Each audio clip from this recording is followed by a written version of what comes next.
Hi guys, it's Sam and welcome to my channel. For today's video, I will be sharing to you yung aking first impressions dito sa Blythe Cosmetics by Careline. So Blythe Cosmetics is a collaboration between Andrea Brillantes and Careline Cosmetics. And if kung hindi nyo kilala si Andrea Brillantes, siya si Marga sa Kadenang Ginto. Okay, so without further ado, itry na natin yung mga products. Okay, so yung una kong itatry is this Perfect Brow Trio in the shade Graphite. And there are also other two shades and those are Comet and Meteor. And this retails for 265 pesos.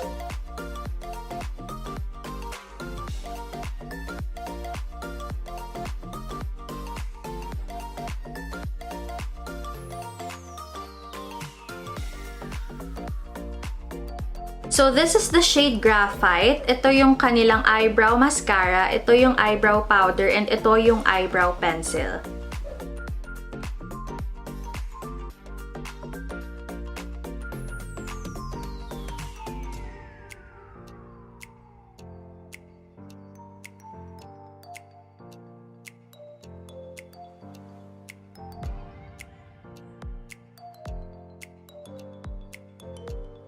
Okay, so ito yung side na may eyebrow product 9. Ito yung wala pa. And kita-kita nyo naman yung diferensya. Ang ganda. I like this pangkilay. Sobrang creamy nung kanilang eyebrow pencil. And maganda yung shade na Graphite. Siguro if you have black hair, maganda yon. And I actually have brown hair sa ngayon. Pero maganda pa rin naman siya on me. And I actually like as well yung kanilang eyebrow powder, pero mas gusto ko pa rin sana kung spoolie na lang yung nilagay nila. And when it comes naman doon sa kanilang eyebrow mascara, maganda siya, hindi siya dumidikit doon sa aking balat. Doon lang talaga sa hair strands ng aking kilay. At hindi rin naman matigas yung aking kilay, hindi yung parang nilagyan ng spray net. Okay, so the next product that I'm gonna try is the face palette. Ayan. And sa loob niya, meron tayong 4 na eyeshadow. So, ayan yung eyeshadow. And pag binuksan nyo, meron siyang mirror and nandyan yung kanyang cream blush. So, ang price pala nito is 245 pesos. And dito sa box, nakalagay lang, ang net weight niya is 7 grams. Pero hindi naman naka-indicate kung yun ba yung eyeshadow or yung cream blush. So, itong face palette, may dalawa siyang variant. And I got the Eclipse. So, yung isa is called Twilight. So, kinuha ko tong Eclipse kasi mas bet ko yung mga kulay ng eyeshadow at saka nung sinwatch ko, mas bet ko rin yung color ng cream blush. Okay, so itong 4 na to, yan yung mga eyeshadow. And we have here 2 metallics. And meron tayong 2 matte. And ito naman yung swatch ng kanilang cream blush. And ito yung blended na. Okay, so itry muna natin yung kanilang eyeshadows. So gagamitin ko muna itong matte brown na shade. Let's stamp it first dun sa outer V.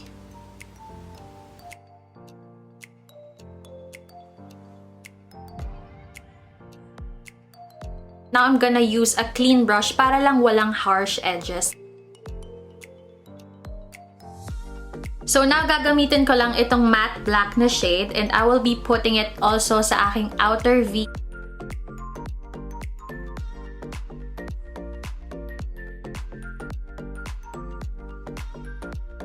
So, now I'm taking this gold shade right here. I'll just use my fingers to apply it. Kasi I find that when you use metallic shades sa eyeshadows, it's best to use just your fingers. Kasi mas nag-a-appear talaga yung color.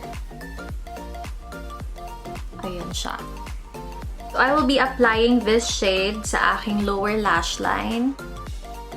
Now, ito naman, itatry natin yung cream blush and of course, this is from the face palette pa rin. Nag-foundation lang ako and meron akong concealer pero hindi pa ako nakapag-set ng powder.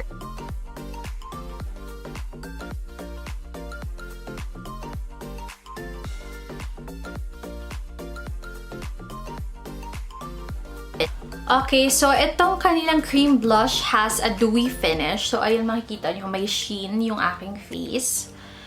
And it's buildable. I also like the fact na hindi siya yung parang nakapatong lang on my face. Talagang parang natural lang siya sa aking skin.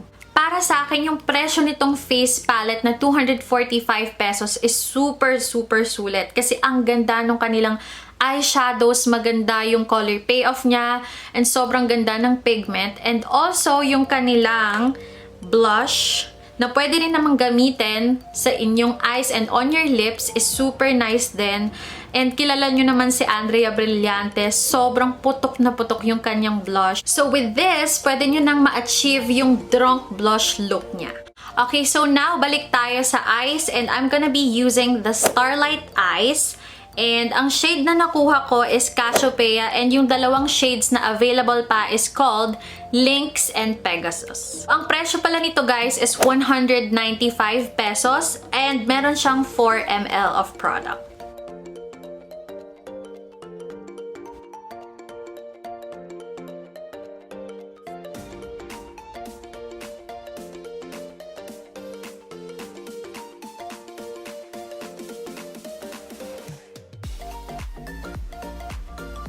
Hindi siya like super reflective, but you can see that it's there.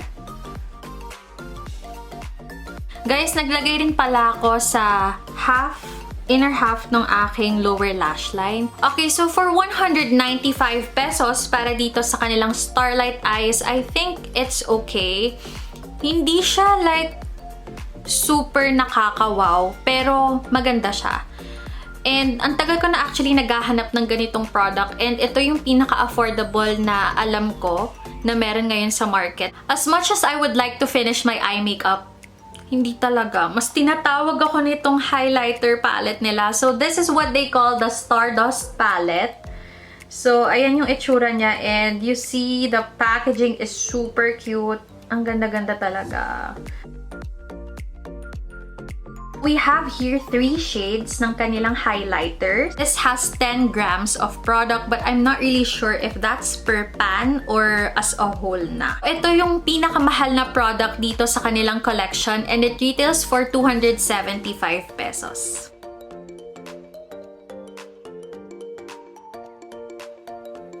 Okay, so gagamitin ko on my cheeks is itong may pagka-peachy na color. Tap off the excess. Oh my gosh, ang ganda. Dito sa aking nose bridge, ilalagay ko itong white. So, itatry ko lang. Medyo scared ako gamitin to. So, feeling ko sobrang... Oh, yun. Tignan mo. Ang konti pa lang. Oh. Grabe. Grabe. Din tayo sa Cupid's bow and sa chin. Yung gold, dito ko na lang lalagay sa aking brow bone. Lagay na rin tayo nung white sa inner corner. Oh my gosh. Ayan, parang hindi bagay for this eye look. So, yung gold na lang.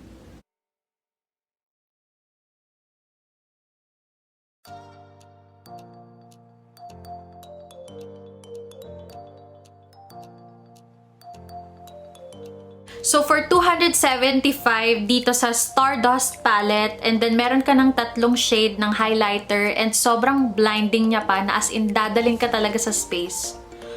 Grabe. You have to have this. So now guys, balik na naman tayo sa eyes, and I have here their eyeliner duo stamp.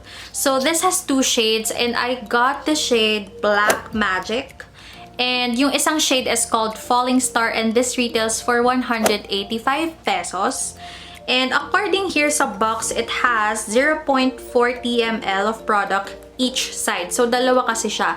So, itong nakuha ko, which is Black Magic, yung pinakakabilang dulo niya, aside dun sa kanilang felt tip liner, is a wing stamp. Ayan. So, ayan siya, wing stamp. And yung sa Falling Star, it's a brown shade na eyeliner, and yung stamp naman nun is star.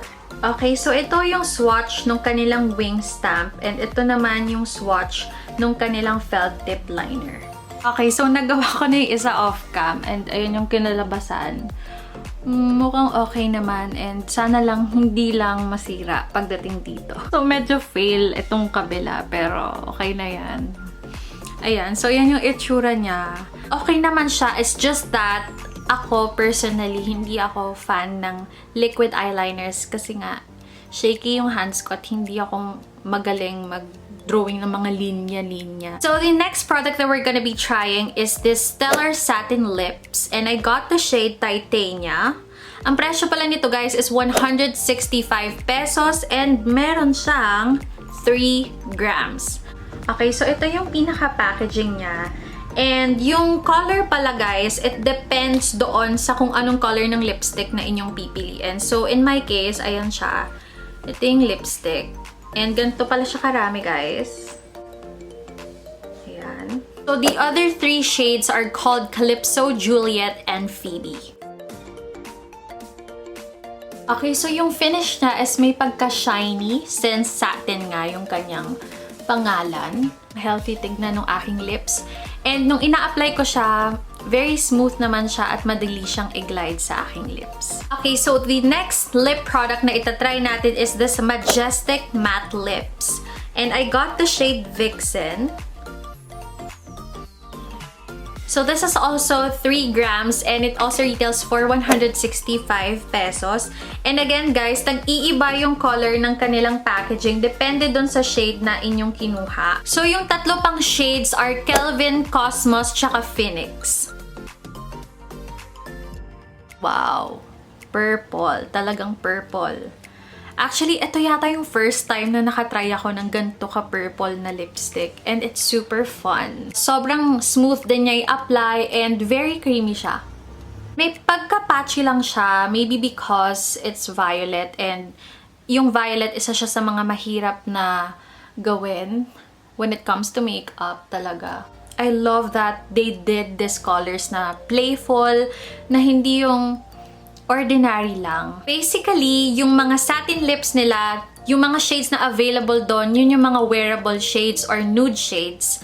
And doon naman sa kanilang matte lips, yung mga available na shades doon, yung mga playful shades like purple, we have also blue, and yung striking red, tsaka may orange. For me, mas prefer ko lang sana kung naging matte finish din yung satin lips na shades. For me, it would be better. Pero okay lang din naman na naging satin lips na lang siya para rin may variation naman.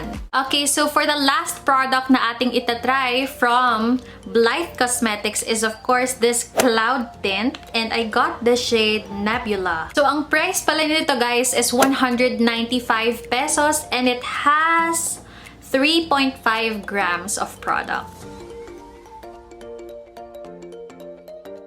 So ano nga ba tong Cloud Tint? So this is a 3-in-1 product that gives soft, natural-looking flush to your cheeks, matte, vivid color to your lips, and you can also use this on your eyelids for beautiful wash color. Okay, so now matatry ko lang siya sa aking lips. Oh my gosh, bakit ganito? Bakit ganyan? Parang, ano nangyari? Super covered lahat. Maybe because medyo malaki yung stopper. I'm not really sure, but let's try it.